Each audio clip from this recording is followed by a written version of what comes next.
People who realized they had bad therapists, what were the red flags?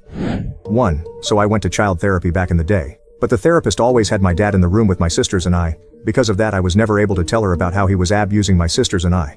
I remember every time I answered a question, I'd be looking at him for an okay on the answer.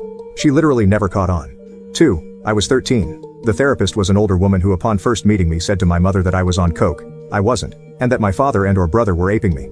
My father and brother have never, ever touched me like that. This was one sick woman who needed help herself. 3. When he was on the news for banging a client. It was his arrest photo because that's a crime. He was our marriage counselor, and he was married. So was the client. 4. The one I went to after my suicide attempt at 16 had some, not so compassionate opinions. My very first session, one thing I told her was that I was bullied a lot at school. Her response was, well, suicide attempts are usually done in order to manipulate others.